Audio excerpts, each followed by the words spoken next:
Shalom, shalom. Welcome, welcome, world changers. Thank you, Hannah, as well. Beautiful, beautiful piece from Hannah there, as always. Thank you for blessing us with your talent. Beautiful. For those of you who don't know, Hannah comes on pretty much every live stream, and she plays, I believe it's spontaneously. And so it's just a beautiful thing. So, welcome everyone. As always, I pray that everything that we share tonight would be a great blessing to you. Increase your knowledge of the scriptures, your knowledge of the things of heaven, and your relationship with God, your knowledge of the truth, and all that good stuff. Amen, amen, amen. All right. So, here we are. We are on Monday. For those of you who might be listening to the, the replay. So I got a message here. It says, encourage your viewers to share your live and invite more friends. Sounds like a great idea. Yes, please do that. If you know of anyone who would be interested in joining in, listening, or engaging in the live chat, whatever the case is, send them a message and let them know. Send them a link and welcome them to join us. Yeah, so today I'm going to go through some comments that I received on TikTok recently, and also a critical thinking segment as well.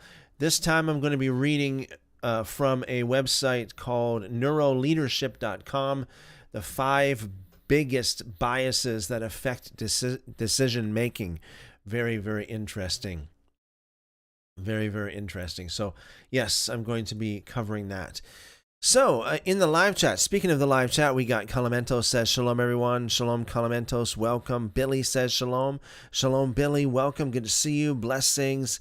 Blessings multiplied to you. We have Justice over there on TikTok says, hi, hello, welcome, welcome. Good to see y'all. Yeah, so I'll respond to some comments that I received on TikTok recently, especially the comments. Let me, you know what? I'm going to pull up a few more things here. Just give me a second. Especially the comments that I received on a video that I posted about the James 2:24, the only place in the Bible where it says faith alone. The only place in the Bible where it says faith alone is in James 2:24. So I want to pull that up. Actually, the comments that are posted on that video. So let me just do this here. Oh, by the way, here, before we go too far, we got Seek the Lord says shalom. Shalom, seek the Lord. Welcome, welcome, blessings. Good to see you. Yeah, so here is, okay, so this is the video on TikTok. The only once in all the Bible where it says faith alone. And by the way, it is preceded with the word by the word not. Okay, not by faith alone. You know what? Maybe I should read that just to give some context here. Yeah. All right. For those of you who are just joining us again, if you want to pull in some of your friends and family members, perhaps, and join us here. And so I'm going to be spending a little bit of time on this whole concept about faith alone and all the different comments that I received on TikTok about. I'm not going to go through all the comments, but I mean, here just right now, as of April 3rd here, I got over 1,064 comments here. I'm just going to go through some of them, a few of them, but no, I can't get through all of them, of course. So here's the thing. Let me see if I can get the actual passage up here. Okay, let's give you something here. Okay, so James 2, and you go down to 24, and this is what that video is all based upon, just this one verse. It says, you see that a person is considered righteous by what they do, and not by faith alone. Wow, isn't that something? And doesn't that kind of give a good swift kick to the sola fide crowd? You know, the sola fide crowd saying, It's only by faith, nothing that you can do, to earn your salvation, or however they put it. I mean, I think it's kind of very misleading the way they put it. Let me just say right off the bat, okay? I believe that it's, when it comes to salvation, it's not as simple as a mathematical equation or a formula, okay? I don't think that it's like, 2 + 2 = 4, this kind of thing. I think that it's a lot more complicated than that. So I will tell you right off the bat, I think that there are people that are saved without doing anything whatsoever. What I mean by doing is actually working at it. Like, for example, babies, okay? Other people that are not able to, obey or, perform the positive commandments. These people, I believe, it's got nothing to do with their works per se, okay? So I just want to put that out there to make it very clear. Because I know a lot of people think that, oh yeah, you preach a gospel that's a works-based gospel. If you think that, you are mistaken. You are mistaken. Give me a second, just a second here. I got some background noise again that's going on. Let me probably 15 seconds. I'll be right back.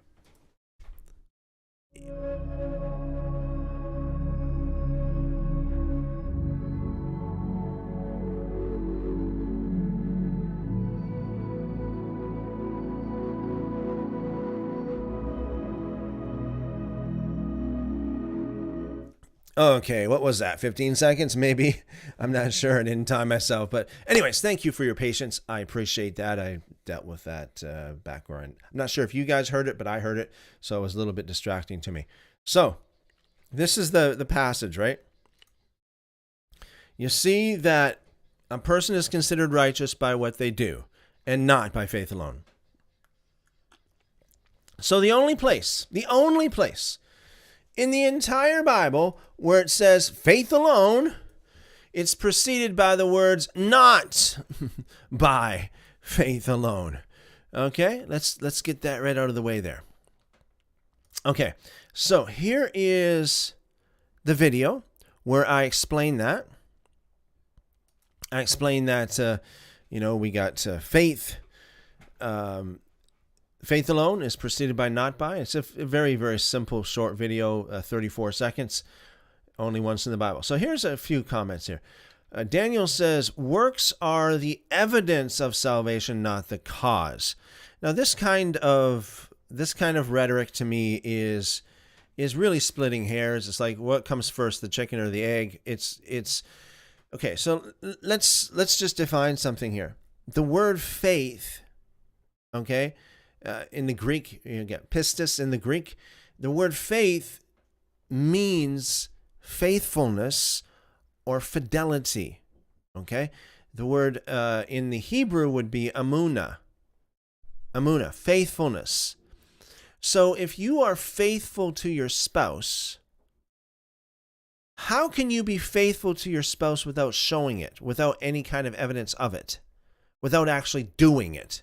You know what I mean? So it's like, really, literally, it's splitting hairs when you try to say, well, it's the evidence of salvation. It's not really a faith, or works is the evidence of salvation. That's not what James said there. James said that faith without works is dead. Now, again, thinking about the actual definition of it, yes, it makes a whole lot of sense. How can you be faithful to your spouse without any kind of demonstration of that? It makes no sense. So, anyways, I think this is just playing. It's wordplay. I think it's wordplay, and I know that this is quite prevalent in the modern corrupt church today. Right? Say, by grace are you saved through faith. Yes. You know what? Did you guys know that even in the Jewish world, Orthodox Jewish rabbis would tell you that they are saved by grace? Did you know that? Did you know that? the thing is I think they understand it a little bit better than Christians do, because it's like it's the grace of God that gives us the ability to actually do what God wants us to do. It's all by the grace of God. It's by grace that we are saved by our faithfulness to God. So it's got everything to do with works. Now, when I say works, I'm talking about obedience to God, to his commandments and all that kind of thing. Now, when Paul said works, that can be a different story, because it seems like sometimes he talks about, like in Romans, where he says those who do, the doers of the law will be justified, and not just the hearers alone. So the doers of the law are justified. But then those who are of the works of the law are not justified. So you see this, it seems like two different things here. It just seems like there's two different things here. So it's like the doers of the law will be justified, but the workers of the law will not be justified. That's what it sounds like. Or the doers of the law will be justified, but those who go by the works of the law are not justified. Okay? And you know what? I really blame Paul here for this stuff, because it's the way he wrote this. It's the way he wrote this. Here's another one. Their faith is counted for righteousness. Yes.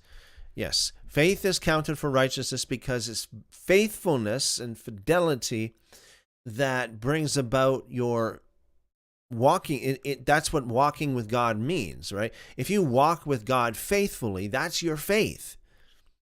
That's your emunah in the Hebrew. Pistis in the Greek. That's your faith. That's your fidelity. You stick with him. You're solid. You're not blown over, like how James would say, blown about like a leaf in the wind or something. So yeah, it's our faithfulness to God as we obey him that is counted for our righteousness. Keep in mind that it's the quote-unquote Old Testament that teaches that. Okay? The same quote-unquote Old Testament that brings you the instructions of our Father, a.k.a. the law. Okay? So it's our faith that is counted for righteousness. And it also says in the quote-unquote Old Testament, it's by the Protestant, one of the big Protestant verses. The just shall live by faith, right? The just shall live by faith. That's Old Testament. The just shall live by faith is Old Testament. So it's all there. It's all there.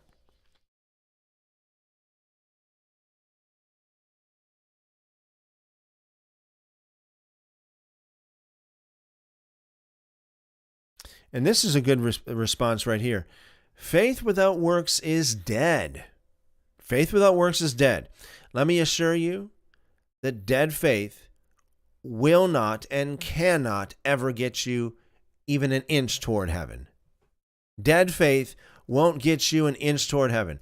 Caballero says, shalom, brother. Shalom, Caballero. Good to see you. Welcome, welcome, welcome. Blessings to you and yours.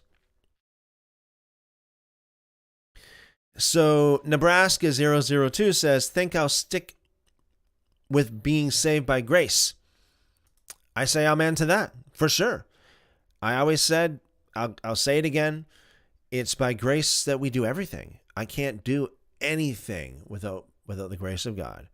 I can't breathe my next breath. I can't say the next word without the grace of God. So yeah, it's the grace of God that saves us because we have chosen to obey him. And it's the grace of God that gives us the ability to understand that word and to do it. It all boils down to the grace of God.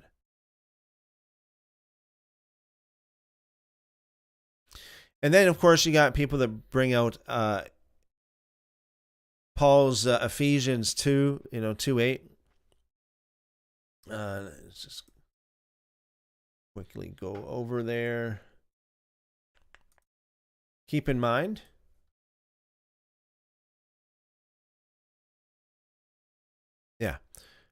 Now, keep in mind that the book of Ephesians is one of those books that are not even considered to be the authentic letters of Paul. Yeah, so if you look for authentic letters of Paul, you'll find that the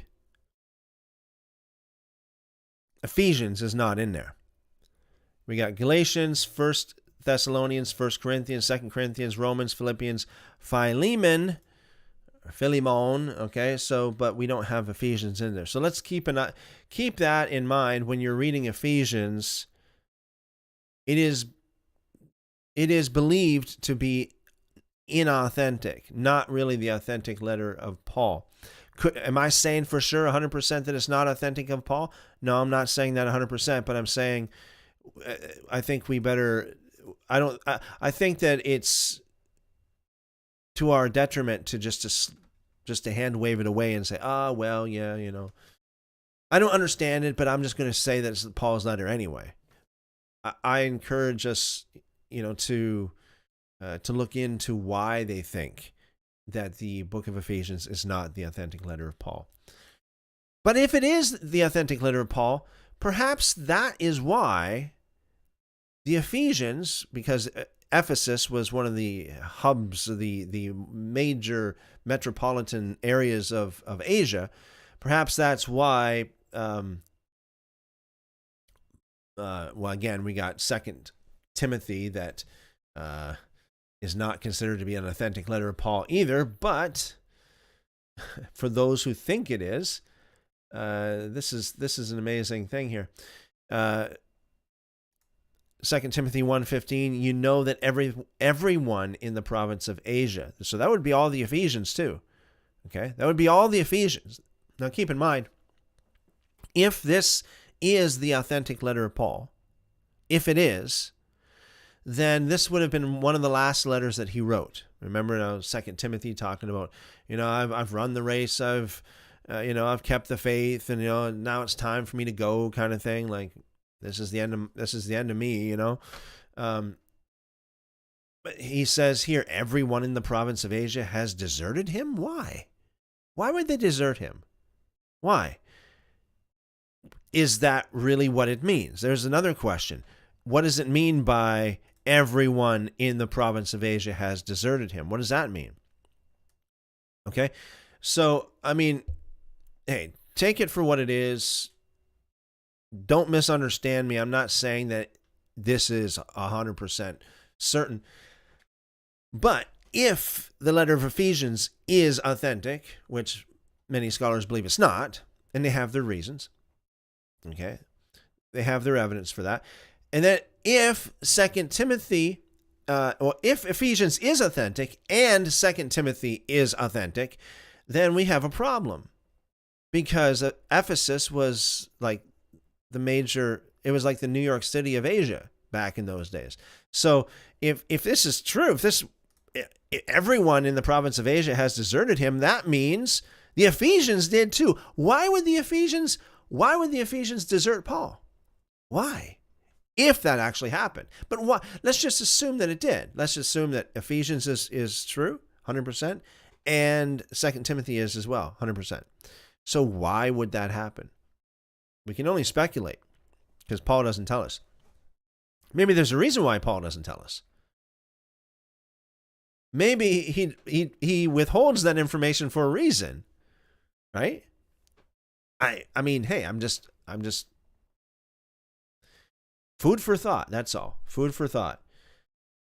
So if those in Ephesus in the province of Asia deserted Paul, then what do you think Jesus would say about that? I mean, here I am. All I do, I'm just kind of questioning Paul, and I'm not going one way or another on. I'm just saying, hey, let's just ask some good questions about this. That's all. Being like the Bereans of Acts chapter 17. I mean, I take a lot of heat for that. You know that, right? So, but can you imagine what would happen if I deserted Paul? Or if I said, no, Paul is 100% not legit and just throw him away and I want nothing to do with him, which I've never said, by the way. But if I did, can you imagine the heat that I would take for that?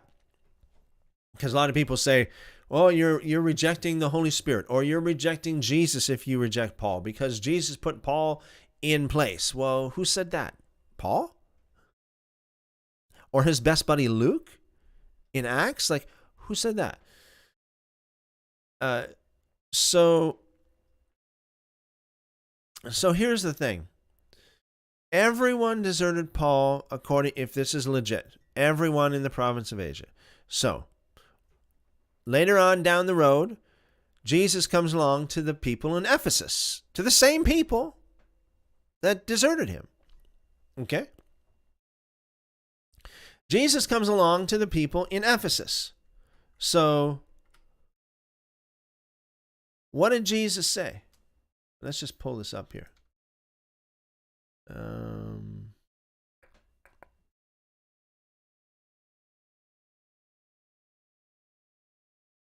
Revelation chapter 2.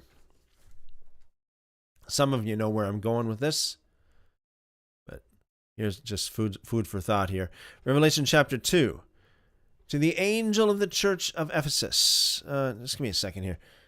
I'm going to pretty it up a little bit there and give it some red letters just to make it a little pretty it up a little bit. Okay, to the angel of the church of Ephesus, right. Okay, so of course, this is Jesus talking. These things says he who holds the 7 stars in his right hand, who walks in the midst of the 7 golden lampstands. I know your works. You notice that Jesus always said that all the time to all these churches. He's always talking about works, because works is very, very important, by the way. So, I know your works, your labor, your patience, and that you cannot bear those who are evil. Jesus, what are you talking about? You can't bear those who are evil. So you're talking to the people who rejected Paul. If we got this right, if Ephesians is authentic, which most scholars say it's not, and if 2 Timothy is authentic, which most evangelical Christians say it is authentic, but a lot of scholars say it's not, but let's just say it's all authentic, it seems like these Ephesians rejected Paul. Don't you think this would be a good place for Jesus to rebuke them for, right here? This is like basically at the last word of Jesus to the people in Ephesus after Paul. Don't you think Jesus would say, hey guys, look, man, you rejected your apostle, my apostle to the Gentiles. So, hey, listen, you got to accept him. You rejected, Paul. I made him an apostle, and he came to you and he said he was an apostle, and you rejected him. So here's your punishment for it. Did he do that? Did he do that? So Revelation chapter 2, verse 2, I know your works, your labor, your patience, that you cannot bear those who are evil.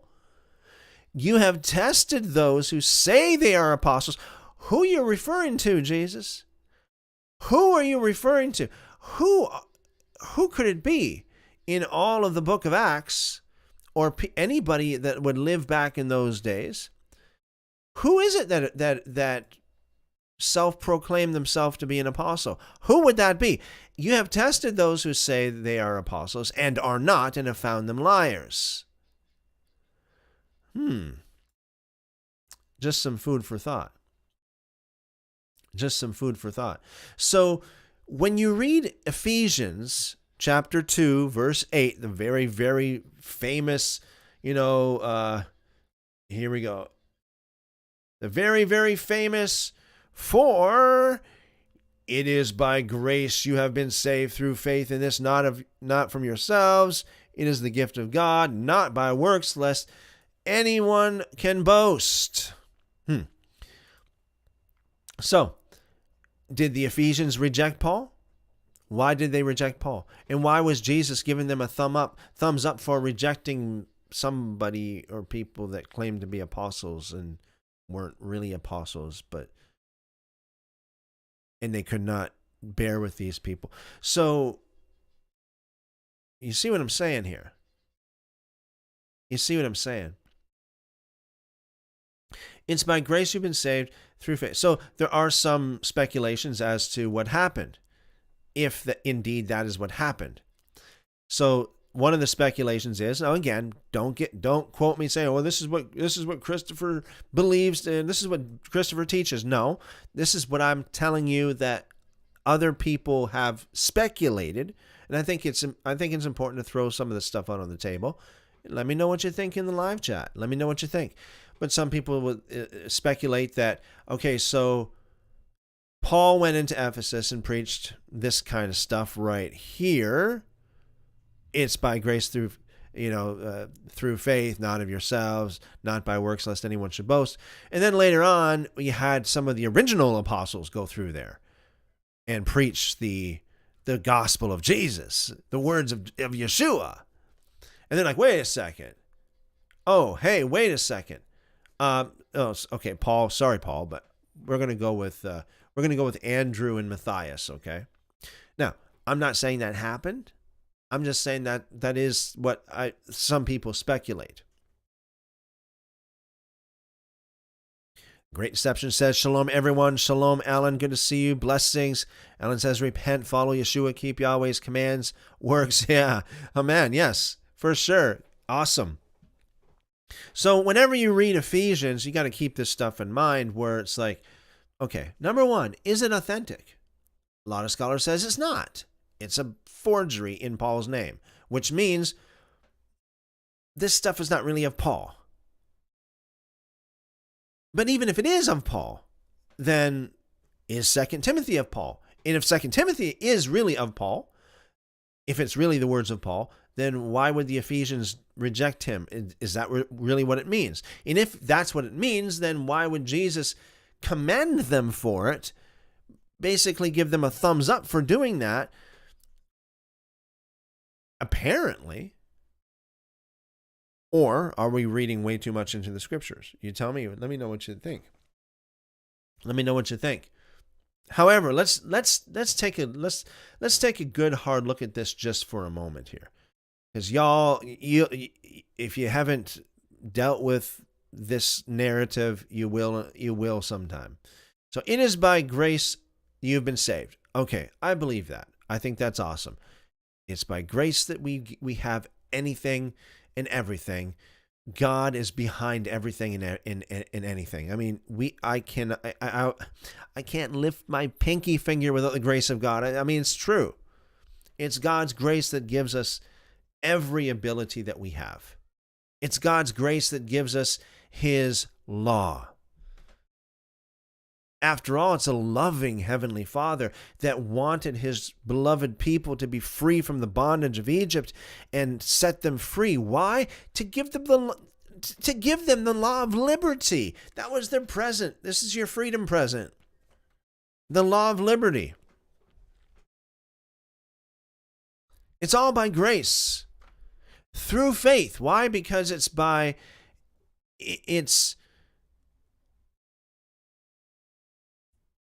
the just shall live by faith, right? So the just shall live by faith. Alan says, in my opinion, works are how you live. Yeah. Behave, yes. Yeah, so it's by grace you've been saved through faith. This not from yourselves. It is the gift of God, not by works, lest no one should boast. So this gives the false impression. See, the way that a lot of Christians interpret this, it gives them the false impression that grace is opposed to law, and it's not. The law, the Word of God, came from the loving God of grace. As a loving and gracious and good Father that wants to see the best for his children, he gives his children instructions to obey so that it would go well with them. That's what it's all about. Now, here it is in verse 9, not by works so that no one can boast. So, here's the thing. This is misleading, at least in the way that most people interpret it.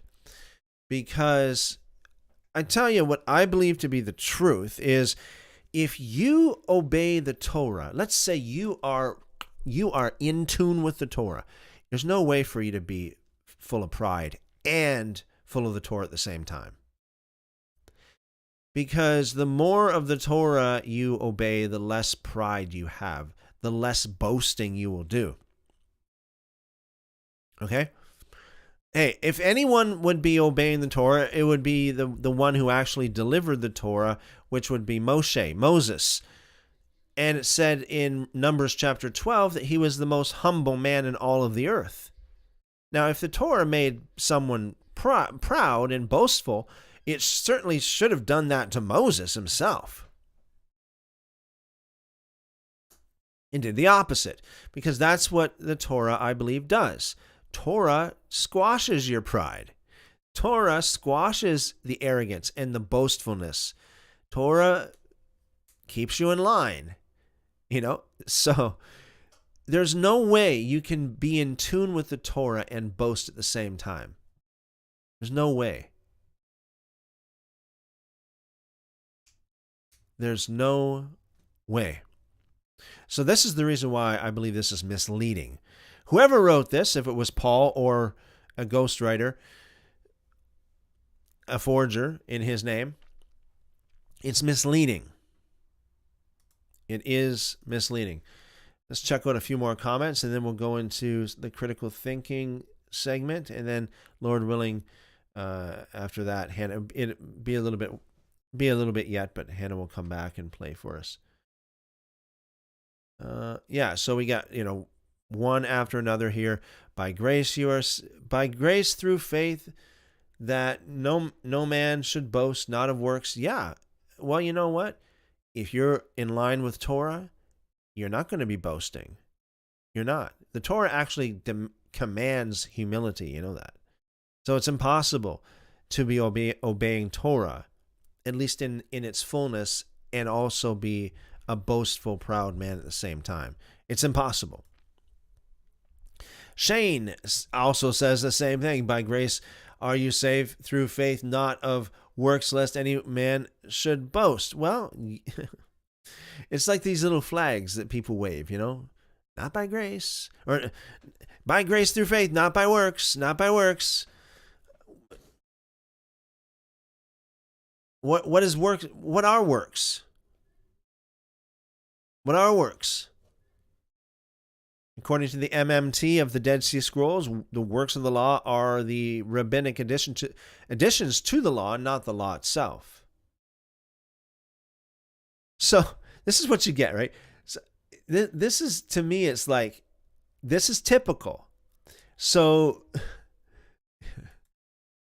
I don't know how someone can do this, but okay. So let's refocus here. It says, you see that a person is considered righteous by what they do and not by faith alone. Here we are. Not by faith alone. Not by faith alone. So what do we get? We get someone coming and saying this. It's definitely faith alone. It's definitely faith alone.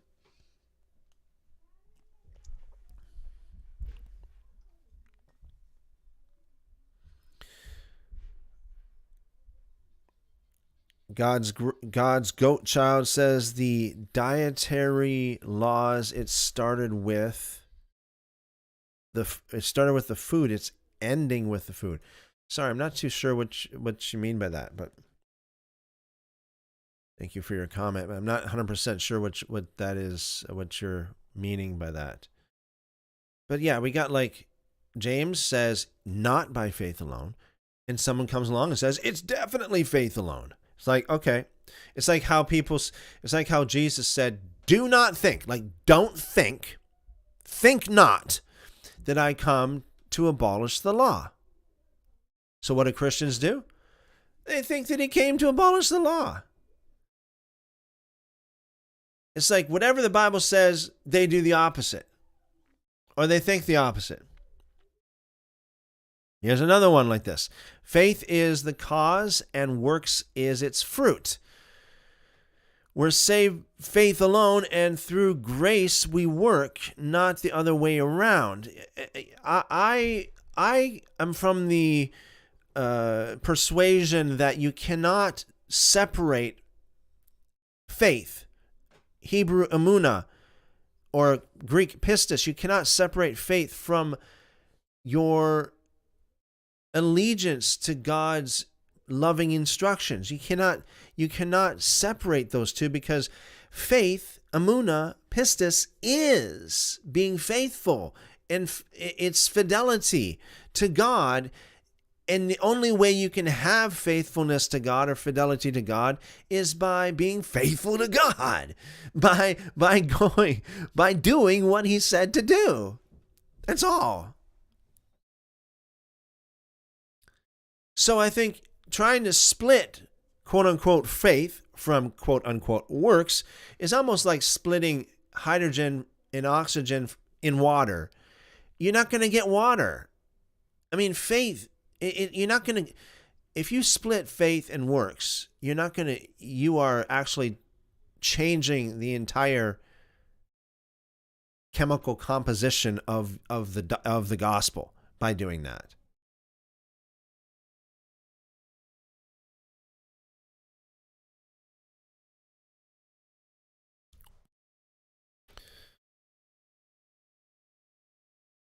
So someone asked about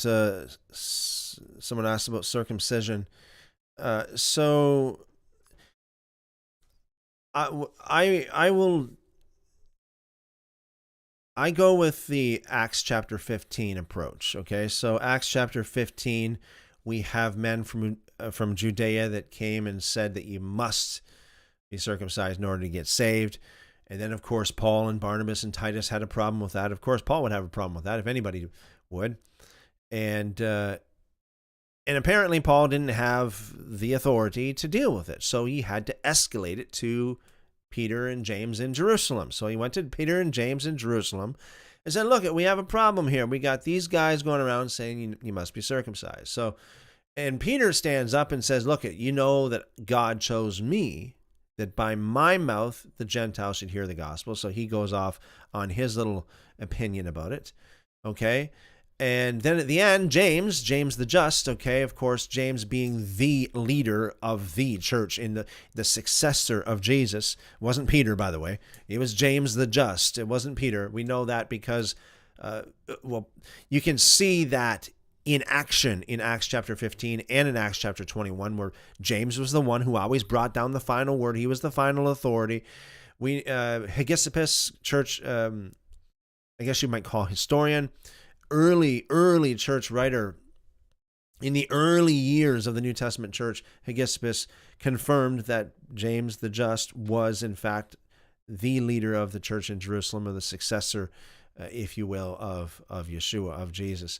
And also, we also have that in the Gospel of Thomas as well, that James the Just was the leader. Okay, so there's at least three, including the book of Acts, that would tell us that James was the leader.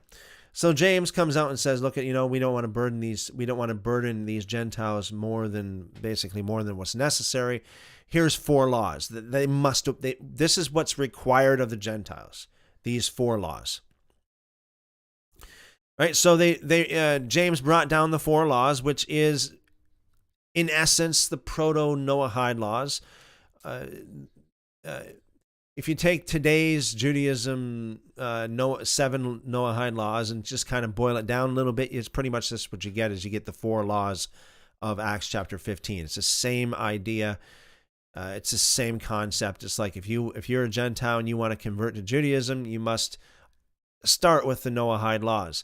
So the idea is you start with those laws. Now, again, one of those 4 initial laws, not one of them, none of them were to do with circumcision. Okay, so that wasn't like the be all end all. But here's the idea: is Gentiles in those days, especially back in the first century, they would have little to no access to the scriptures at all. A lot of them probably knew nothing of the scriptures, or maybe very little about the Torah at all. So the idea is you got to start somewhere. Just like how it is, in some of the Orthodox Jewish circles today, you have to start somewhere. And so you start with the Noahide laws, or an ancient form of it, like what I would call the proto-Noahide laws of Acts chapter 15. Now, that's just to get your foot in the door. That's because, and if you read Acts chapter 15, it's like, okay, these are the 4 laws. These are the 4 things you must do, because Moses is read in the synagogues, every week. It's all focused on getting your foot in the door of the fellowship, of the church, if you will, because the church back in those days was also called synagogue as well. Or synagogue was also called church in a sense that they were both considered to be ecclesia or ecclesia in the Greek.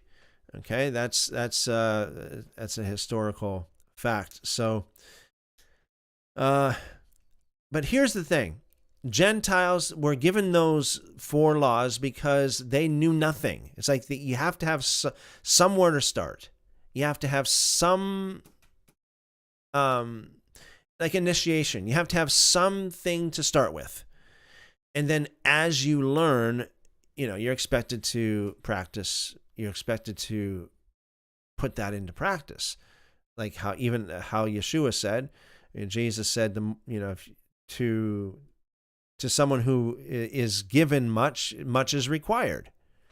So the more knowledge you have, the more is required of you to act on that knowledge. So what I'm saying is, it's not cut and dry, like, Gentiles have to do this or have to do that. This is a starting point. These are the 4 laws you start with, and that's just to get your foot in the door. And of course, the idea is after that you learn and you grow. Yeah, so thank you for the question.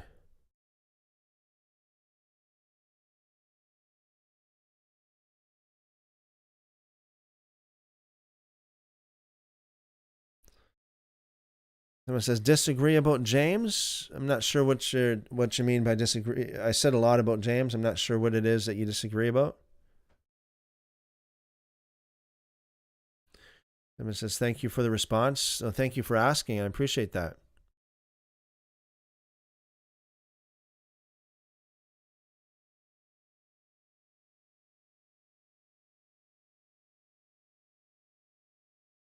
Oh, I see. Okay. Peter was the head of the church. Why would you think that?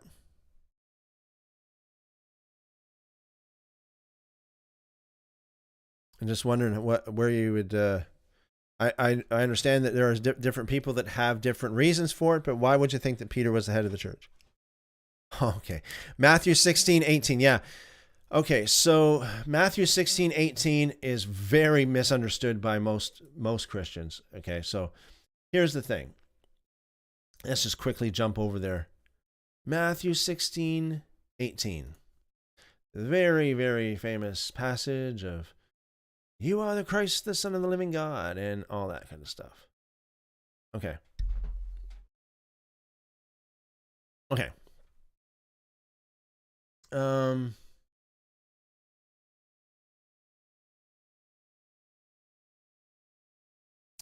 You got to start somewhere. Let's start with Acts chapter 7.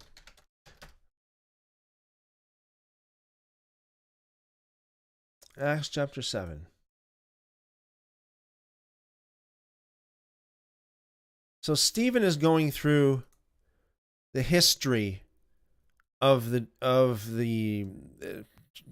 Jewish people, if you will, or the children of Israel. He's going through the whole entire history of that in Acts chapter 7. Let me just pull this up here. So Acts chapter 7, this is Stephen speaking. Let's start with verse 35. This Moses, whom they refused, saying, who made you a ruler and a judge? The same did God send to be a ruler and a deliverer by the hand of the angel which appeared to him in the bush. He brought them out after that he had showed wonders and signs in the land of Egypt and in the Red Sea and in the wilderness 40 years. This is that Moses, which said to the children of Israel, a prophet shall the Lord your God raise up unto you of your brothers, like unto me. Him you shall hear. This is he that was in the church in the wilderness with the angel which spoke to him in the Mount Sinai. So right there in Acts chapter 7, we got the ecclesia in the Greek. The church existed in the wilderness with Moses. The church didn't begin in the so-called New Testament, okay? Let's get that out of the way. The church did not begin with Peter. Certainly not. And if anybody, I know there's a lot of people who think that, but if anybody thinks that, I would say, well, you have to ignore this text in order to do that. You have to ignore it in order to say that. And you have to ignore the historical use of the word ecclesia, which included even synagogues before, even first century, and I understand even before the first century as well, back in 100, 200 BC, especially around the time when Greek was used as the primary literary language back in those days, reading and writing especially. So they would use the word ecclesia to refer to the synagogues. Okay, so let's start with that. And now, then go to Matthew 16. Matthew 16.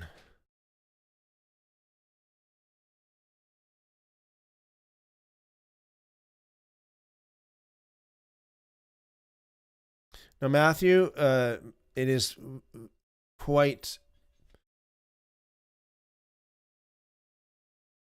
pretty much right across the board in Christian scholarly circles that Matthew actually copied this from Mark. Let me just see this here. Hold on a second.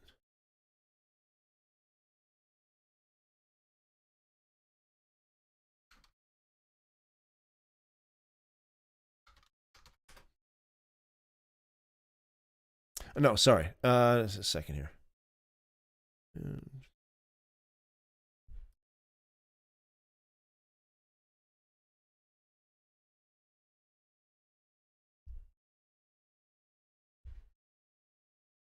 No, sorry. That was not found in Mark. That's found in Matthew 16. But let me just see here.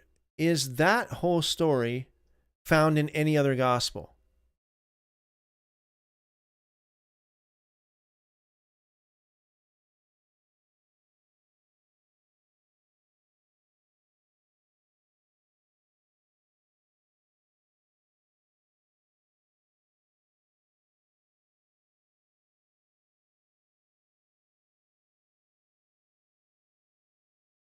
Doesn't look like it is. So my first question would be, if this is so important, and if Peter is deemed as the head of the church just because of this, by the way, it's misinterpreted. I'll get to that in a minute. But if that's the case, then why didn't Mark put that in there? Why didn't Mark put that in there? Why doesn't Mark have it in there? Did he forget?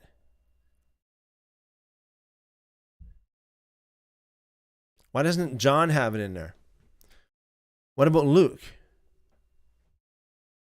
Keep in mind that we have Mark that was written, they figure at least 10 years, perhaps more, before Matthew was written. So there would be a lot of people that would have lived and died in that decade that never ever read Matthew. So keep that in mind. So Matthew's the only one. So why is that?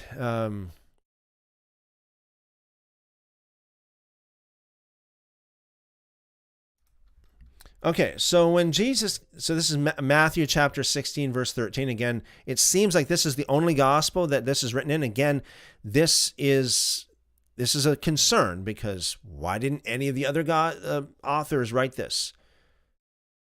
It's either they didn't think it was important, or they didn't know about it, or it didn't happen. What other what other option do we have? So Matthew 16:13, when Jesus came into the coasts of Caesarea Philippi, he asked his disciples, "Whom do men say that I, the Son of Man, am?" And they said, "Some say that you are John the Baptist, some Elijah, and others Jeremiah or one of the prophets." He said unto them, "But who do you say that I am?" And Simon Peter answered and said, "You are the Christ, the Son of the living God." And Jesus answered and said unto him, "Blessed art thou, Simon Bar-Jonah, for flesh and blood has not revealed it to you, but my Father which is in heaven." Keep in mind, I believe it's in the book of John, flesh and blood did reveal it to him, because Andrew came to Peter and said, "We found the Messiah." Now, there's another problem there. Again, so it's either Matthew's wrong or John's wrong there. And I know a lot of people cannot accept what I'm saying because it goes way over their head. Verse 18, "I say unto thee, thou art Peter, and upon this rock I will build my church, and the gates of hell shall not prevail against it." So what is he talking about? First of all, what's rock? What rock? What is he talking about? A lot of people would say it's the rock of revelation or the rock of confidence, that he's confident that this is the Messiah. The connection that he has, the spiritual connection he has with the Father, because just before that in the context, Jesus said, according to Matthew, again, Matthew, why isn't it in any other gospel? And it's like this story is contradicted in the Gospel of John. But so what is the rock? Is that the relationship that Peter had with the Father? Like, oh, flesh and blood has not revealed this to you. Flesh and blood has not told you that I'm the Christ. Even though John said that Andrew told you that he was the Christ in the very beginning. There's a problem there. A big one. But that's beside the point. So when he says, "I will build my church," a lot of Christians, now I grew up in, the nominal Christian background of this. A lot of Christians think that this is talking about, well, Jesus is going to build something that never existed before. No. You look it up in the Greek, okay? And so the word for build. So this is the interlinear. I will build. Okay, so this Greek word,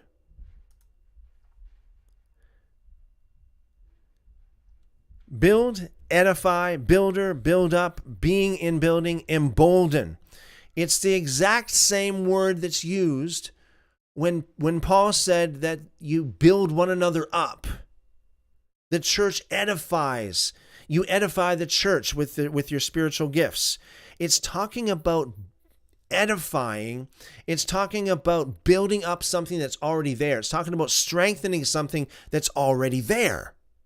Obviously, if you look at the context of how this is used in other parts of Scripture.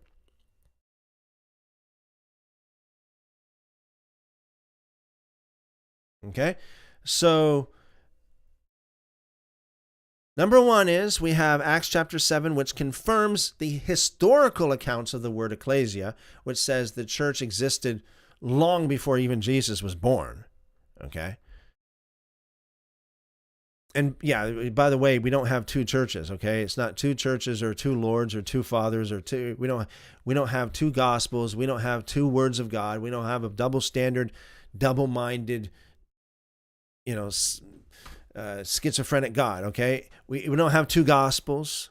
It's all one for one people. That's why Paul said in Galatians that the gospel was preached to Abraham. It's the same gospel as what we're preaching today.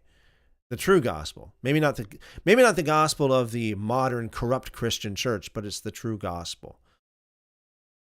So yeah, the word, like, first of all, when it comes to the head of the church, we have strong evidence from three different sources. We've got the book of Acts, we've got Hegesippus, we've got the Gospel of Thomas as well, that all agree that James the Just was the head of the church. Now, I'm not even referring to the other accounts as well, like the Clementine homilies and all these other writings as well, which we could bring it in there, but I'm not even referring to that. Let's just go with those three. So in the book of Acts, you see it in action. In the Hegesippus, the writings of the early church historian Hegesippus, we see it in writing, clear, plain. Okay? And there's no record of anybody ever,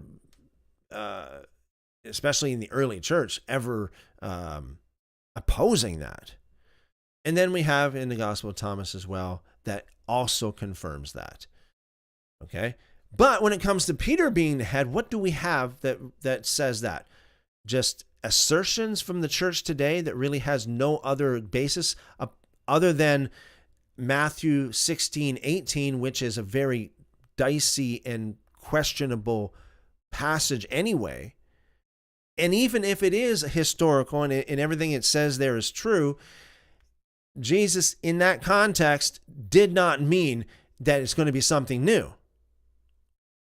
Because if that's the case, then what? Now we have the church, two different churches? No. It's all the church of God, or you can say the church of Yeshua, the church of Jesus. If Jesus existed from the beginning, then, why wouldn't they be in that? If Abraham saw Jesus and knew him, why wouldn't he be part of the church of Jesus?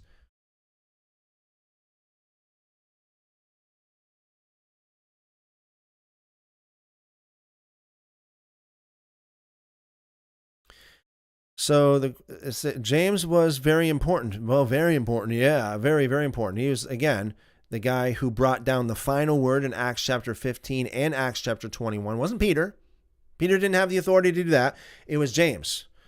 And again, in Hegesippus, confirms that he was, and he goes into a lot more detail too. Like Hegesippus says that James the Just was so pious and holy and so well respected back in the day. It says he was the only one that was allowed in the temple. And the Gospel of Thomas as well. So yeah, James was super important. Peter is the rock. So what? What does that mean? It doesn't mean he is greater than James. I mean, you can say James and John were the sons of, Boanerges too. So what? That's just a name.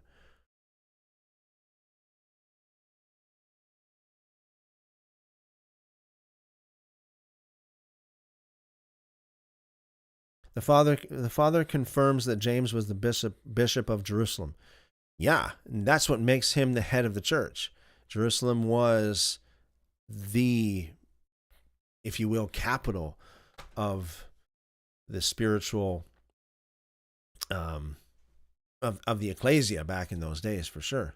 So if he was the head, and he was as great as Hegesippus said he was, and you see it in action in the book of Acts, what else? What more proof do you have?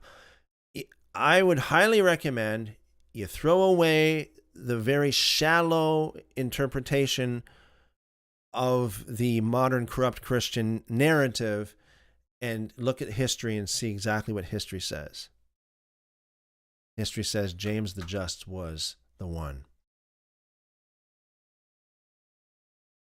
Rome was the rulers of the world. I'm not talking about rulers of the world. I'm talking about the rulers of the church. Okay? Yeah. Rulers of the world, yeah. Yeah, nothing to do with Rome. And again, you see Paul, and they go to Jerusalem when there's a problem with all of their travels with the and their problems with the with the Gentiles and the men from Judea. They escalate the matter to Jerusalem. Why? Because Jerusalem was the power. It was the highest authority in the day. So Bia says, I look at history and respectfully disagree. Okay, you can. You've not provided any convincing evidence.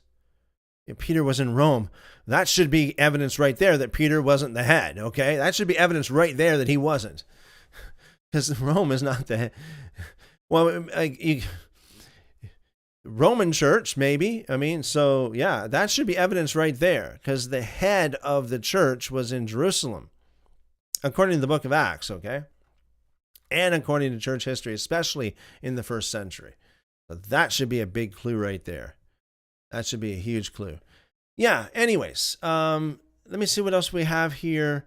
Thank you. I think this, let me see here. It's kind of hard to read from where I'm sitting. Is that Bia Joe? Bia Joe, thank you very much for the discourse. I appreciate that.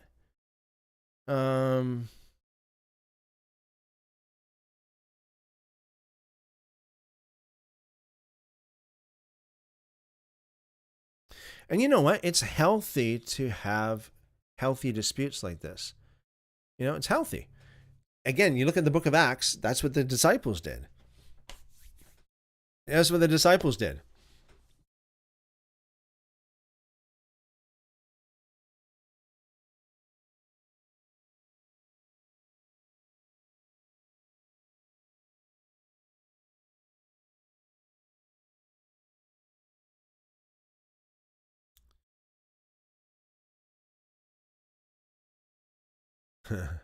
You got so many different comments here. It's not faith alone because you need grace as well.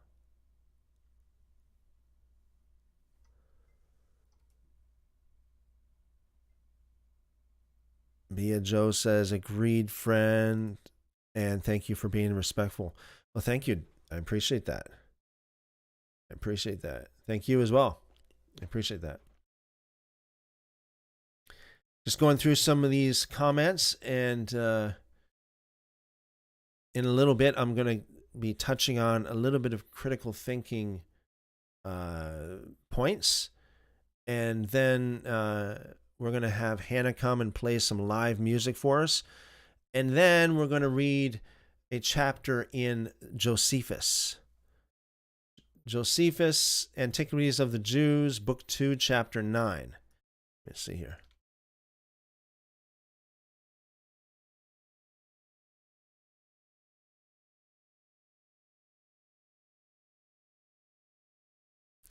Okay. Just take a few more of these comments here.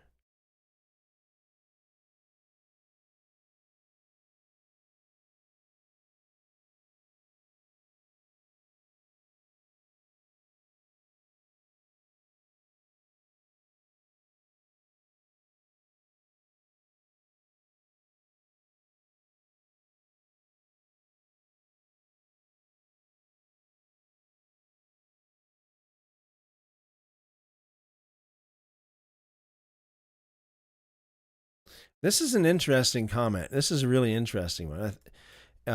Luther said James is an epistle of straw, and I do believe that's true. Luther said James is an epistle of straw, and it to me it's very it's what should I say? I marvel at that, because today's Protestants are basically a descendant, if you will, of the doctrine of Luther, as Luther was the father of the Protestant Reformation. But Luther, he really worked hard to get some of these books out of the Bible, including James. Yeah, he said that James is an epistle of straw, and then he followed that up by saying, burn it. Can you imagine that? And that's the father of the Protestant Reformation. I find that very interesting. The Tower Time says, shalom and howdy. Bless y'all, brothers and sisters. Shalom and howdy, the Tower Time. Blessings multiplied back to you.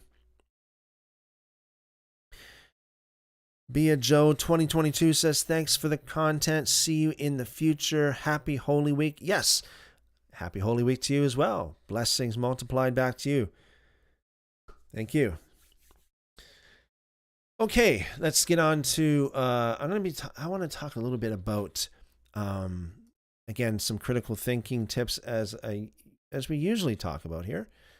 Let me just get this set up here. And I think it's really important to talk about these critical thinking tips, because I think a lot of people just sometimes, every once in a while, we all need a little bit of a tune-up. We all need to kind of, what do you call it? I guess you call it just give our mind a little bit of a tune-up every once in a while.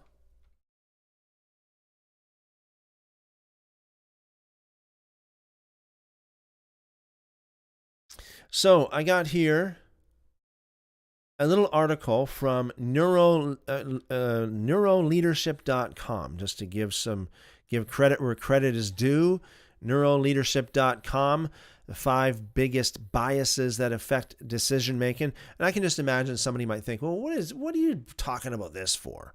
Why bring this up? I mean, let's talk about the Bible. Let's open the Bible and start. Well, we already did, right? We actually opened the Bible and we talked about it a fair amount already. But I think that it's important for us to understand how we think. Because you see, there's so many people that read the Bible and there's so many different interpretations of the Bible, right? So we got, they say Christianity has 43 to 45,000 different denominations. So we got like 45,000 different ways of thinking. So I think it's really important for us to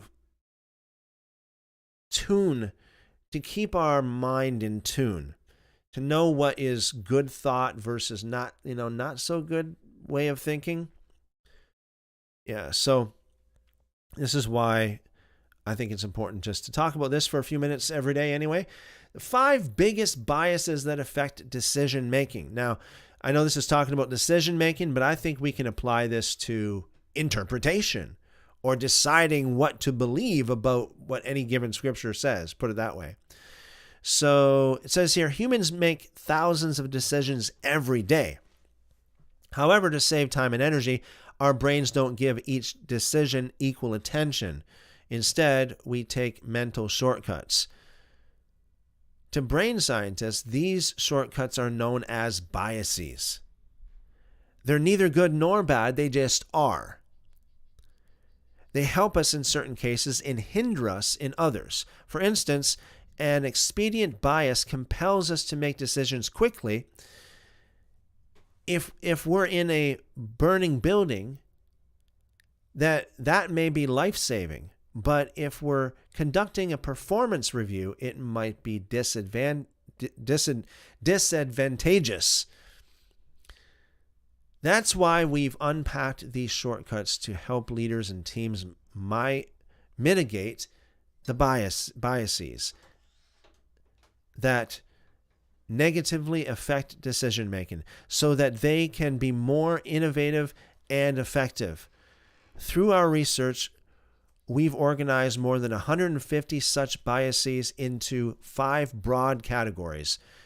These 5 bias domains comprise the SEEDS model, the framework that underpins our solutions geared toward reducing unconscious bias. We've outlined each of the 5 bias domains below. Number 1, similarity bias. We prefer what is like us over what is different. Similarity biases most obviously crop up in decisions regarding people, who to hire, who to promote, who to assign to projects.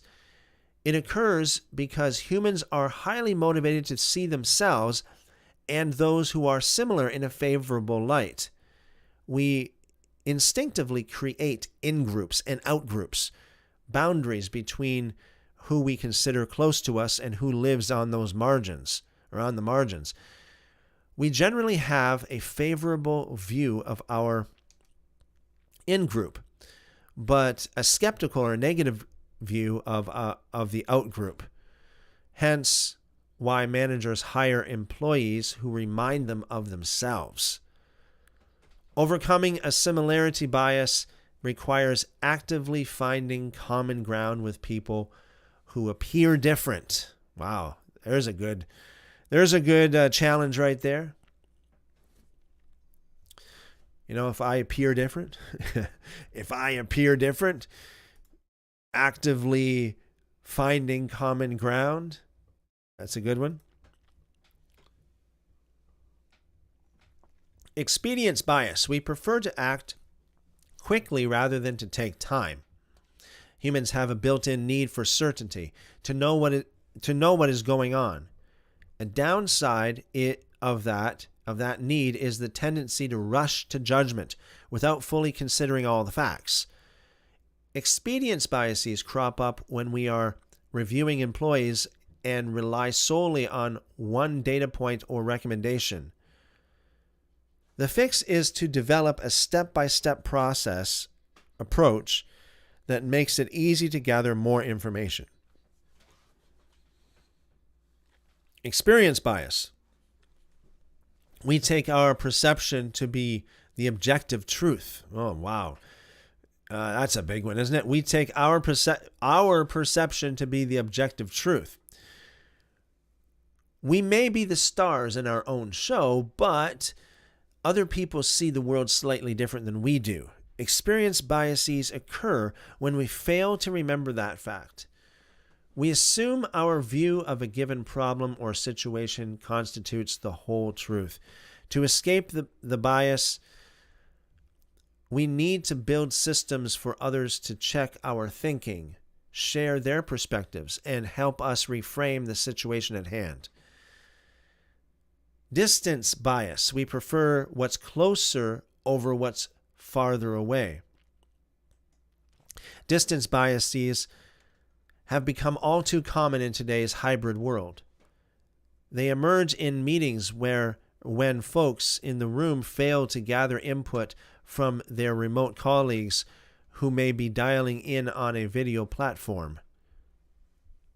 The bias reflects our instinct to prioritize what's nearby, whether in physical space, time, or other domains. We can mitigate those biases with systems that acknowledge important figures outside our immediate proximity, such as calling on remote colleagues first in a meeting before discussing with the room. Last but not least, we got safety bias. We protect against loss more than we seek out gain. Safety bias refers to the all too human tendency to avoid loss. Many studies have shown that we prefer not to lose money even more than we prefer to gain money. In other words, bad is stronger than good. Safety biases slow down decision-making and hold back healthy forms of risk-taking. One way we can mitigate the bias is by getting some distance between us and the decision, such as by imagining a past self already having made the choice successfully, to make those events less emotionally tied to yourself. What's important to remember about all biases is that no one can mitigate bias alone. It takes an entire group using a common language around bias to help individuals make smarter decisions. Well, there's just a little bit to think about, isn't it? That's just a little bit to think about. And so, all right. So we have Hannah here, and she's going to come and play some live music for us, and we'll be right back to read from Josephus' Antiquities of the Jews. So here's Hannah.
Wow, that was beautiful. Thank you again, Hannah. I appreciate that.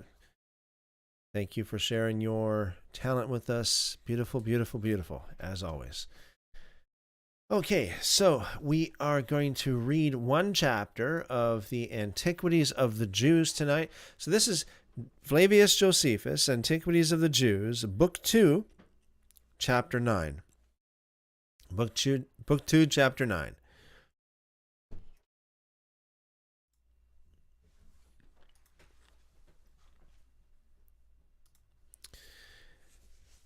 Concerning the afflictions that befell the Hebrews in Egypt during 400 years. Now it happened that the Egyptians grew delicate and lazy as to the painstaking and gave themselves up to other pleasures, and in particular to the love of gain. They also became very ill affected towards the Hebrews, as touched with envy at their prosperity. For when they saw how the nation of the Israelites flourished and were become eminent already in plenty of wealth, which they had acquired by their virtue and natural love of labor, they thought their increase was to their own detriment. And having in length of time forgotten the benefits they had received from Joseph, particularly the crown now being come into another family, they became very abusive to the Israelites and contrived many ways of afflicting them, for they enjoined them to cut a great number of channels for the river, and to build walls for their cities and ramparts, that they might restrain the river and hinder its waters from stagnating upon its running over on its own banks. Upon its running over its own banks, they set them also to build pyramids. I'm going to stop there for just a second. Isn't this interesting that Josephus said that the Egyptians made the Israelites build pyramids? I have always wondered about whether the Great Pyramids had anything to do with that. Now, I know there would be people saying, well, no, it doesn't, or yes, it does, or whatever the case is. But it's just a thought. And what does Josephus mean here by build pyramids? What pyramids would that be?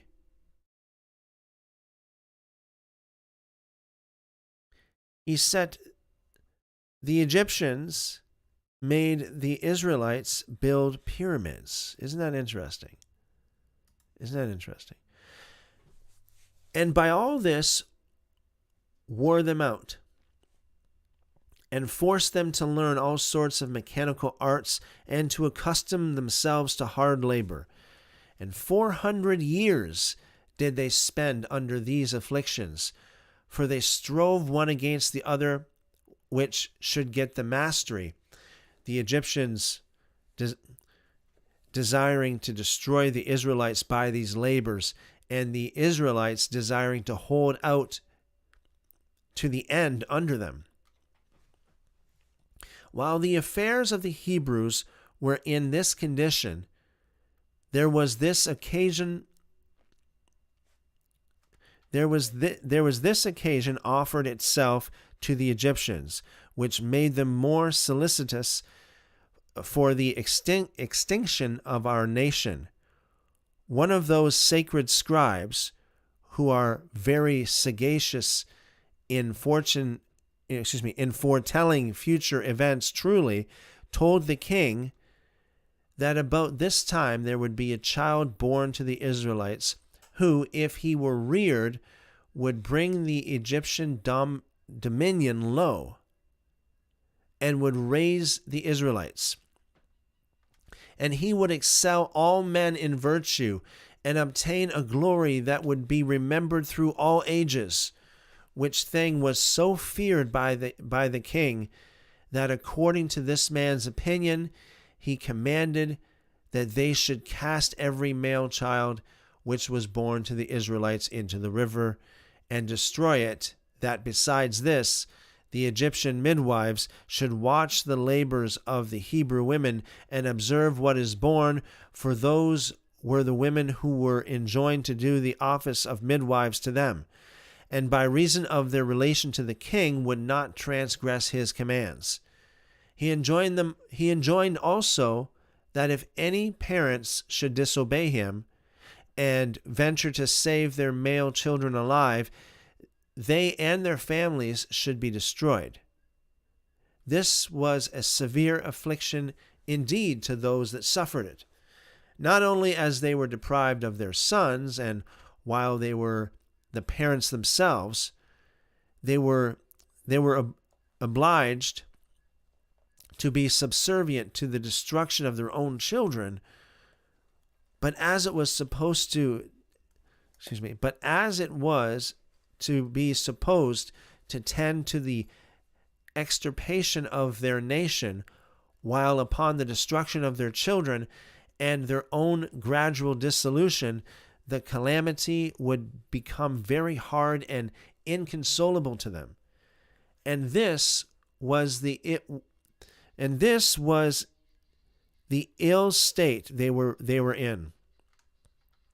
But no one could be too hard for the purpose of God, though he contrived 10,000 subtle devices for that end. For this child, whom the sacred scribe foretold, was brought up and concealed from the observers appointed by the king. And he that foretold him did not mistake in the consequences of his preservation, which were brought to pass after the manner following. A man whose name was Amram, one of the nobler sort of the Hebrews, was afraid for his whole nation, lest it should fail by the want of young men to be brought up hereafter, and was very uneasy at it. His wife being then with child, he knew not what to do. Hereupon he betook himself to prayer to God, and entreated him to have compassion on those men who had nowise transgressed the laws of his worship, and to afford them deliverance from the miseries they at that time endured, and to render abortive their enemies' hopes of the destruction of their nation. Accordingly, God had mercy on him, and was moved by his supplication.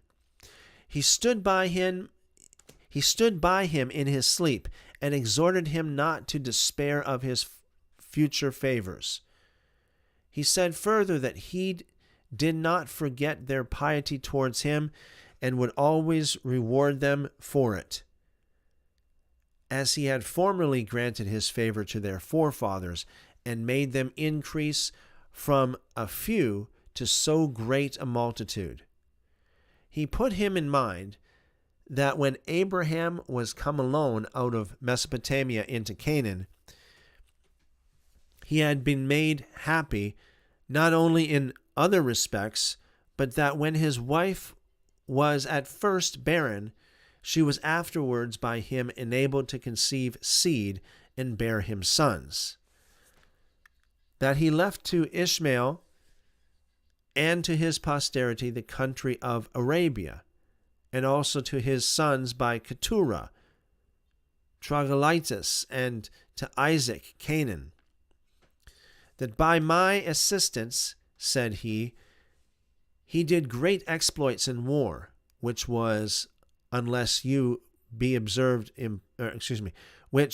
unless you be yourselves impious, you must still remember.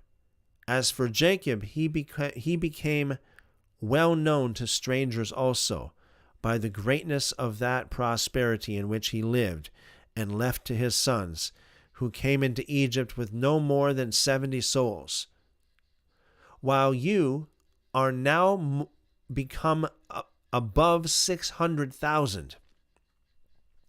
Know therefore that I shall provide for you all in common what is for your good, and particularly for yourself what shall make you famous. For that child, out of dread of whose nativity the Egyptians have doomed the Israelite children to destruction, shall be this child of yours, and shall be concealed from those who watch to destroy him. And when he is brought up in a surprising way, he shall deliver the Hebrew nation from the distress they are under from the Egyptians. His memory shall be famous while the world lasts. And this not only among the Hebrews, but foreigners also, all which shall be the effect of my favor to you and to your posterity. He shall also have such a brother, that he shall himself obtain my priesthood, and his posterity shall have it after him to the end of the world. When the vision had informed him of these things, Amram awaked and told it to Jochebed, who was his wife. And now the fear increased upon them on account of the prediction in Amram's dream, for they were under concern, not only for the child, but on account of the great happiness that was to come to him also. However, the mother's labor was such as afforded a confirmation to what was foretold by God, for it was not known to those that watched her by the easiness of her pains, and because the throes of her delivery did not fall upon her with violence.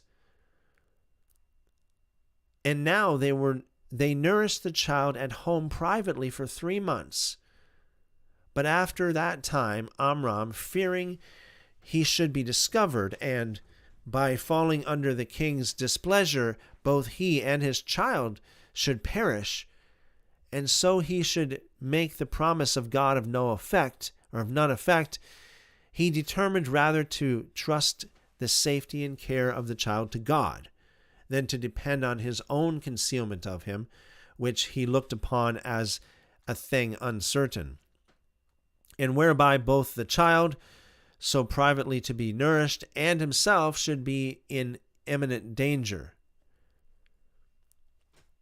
But he believed that God would some way for certain procure the safety of the child in order to secure the truth of his own predictions. When they had thus determined, they made an ark of bulrushes, after the manner of a cradle, and of a bigness sufficient for an infant to be laid in, without being too straitened. They then daubed it over with slime, which would naturally keep out the water from entering between the bulrushes, and put the infant into it, and setting it afloat upon the river, they left its preservation to God. So the river received the child, and carried him along.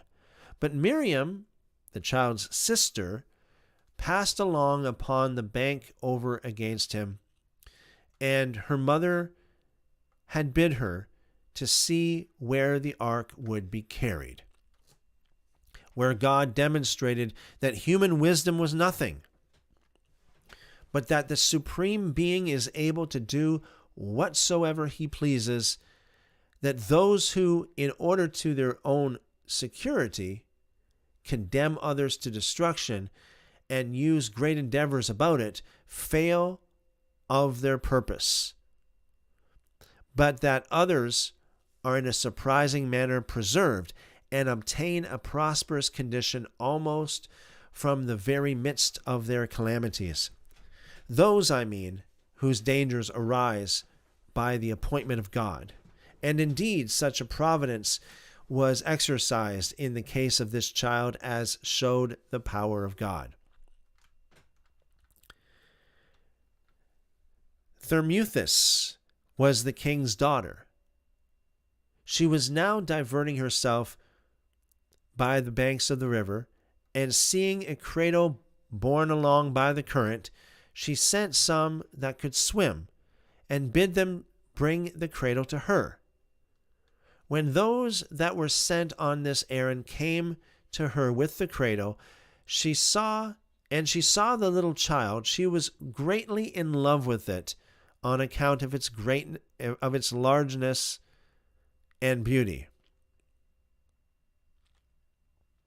For God had taken such great care of the formation of Moses that he caused him to be thought worthy of bringing up and providing for by all those that had taken the most fatal resolutions on account of the dread of his nativity for the destruction of the rest of the Hebrew nation. Thermuthis bid them bring her a woman that might afford her breast to the child, yet would not the child admit of her breast, but turned away from it, and did the like to many other women. Now Miriam was by when this happened, not to appear to be there on purpose, but only as staying to see the child. And she said, It is in vain that you, O queen, call for these women for the nourishing of the child, who are no way of kin to it, but still, if you will order one of the Hebrew women to be brought, perhaps it may admit the breast of one of its own nation. Now, since she seemed to speak well, Thermuthis bid her procure such a one, and to bring one of those Hebrew women that gave suck. So when she had such authority given to her, she came back and brought the mother, who was known to nobody there. And now the child gladly admitted the breast and seemed to stick close to it, and so it was that at the queen's desire the nursing of the child was entirely entrusted to the mother. Hereupon it was that Thermuthis imposed this name Moses upon him, from what had happened when he was put into the river. For the Egyptians call water the name of Mo, and such as are saved out of it by the name of Usis. So, putting those two words together, they imposed this name upon him. And he was, by the confession of all, according to God's prediction, as well for his greatness of mind as for his contempt of difficulties, the best of all the Hebrews, for Abraham was his ancestor of the 7th generation. For Moses was the son of Amram, who was the son of Koth, the father of Levi, who was the son of Jacob, who was the son of Isaac, who was the son of Abraham. Now Moses' understanding became superior to his age, nay, far beyond that standard. And when he was taught, he discovered greater quickness of apprehension than was usual at his age. And his actions at that time promised greater, when he should come to the age of a man. God did also give him that tallness when he was but 3 years old, as was wonderful. And as for his beauty, there was nobody so unpolite as, for they saw Moses, or when they saw Moses, they were not greatly surprised at the beauty of his countenance. Nay, it happened frequently that those that met him as he was carried along the road were obliged to turn again upon seeing the child, that they left what they were about, and stood still a great while to look on him. For the beauty of the child was so remarkable and natural to him on many accounts that it detained the spectators and made them stay longer to look upon him. Thermuthis, therefore, perceiving him to be so remarkable a child, adopted him for her son, having no child of her own. And when one time had carried Moses to her father, she showed him to him and said she thought to make him her successor. If it should please God, she should have no legitimate child of her own, and to him, quote, I have brought up a child who is of a divine form and of a generous mind, and as I have received him from the bounty of the river I thought proper to adopt him my son and the heir of your kingdom, unquote. And she had said this. She put the infant into her father's hands, and she took him and hugged him to his breast. So he took him and hugged him to his breast, and on his daughter's account, in a pleasant way, put his diadem upon his head. But Moses threw it down to the ground, and in a puerile mode, he wreathed it around and trod upon his feet, which seemed to bring along with evil presage concerning the kingdom of Egypt. But when the sacred scribe saw this, he was the person who foretold that his nativity would lay the dominion of that kingdom low. He made a violent attempt to kill him, and crying out in a frightful manner, he said, This, O king, this child is he whom God foretold, that if we kill him, we shall be in no danger. He himself affords an attestation to the prediction of the same thing, by his trampling upon your government and treading upon your diadem.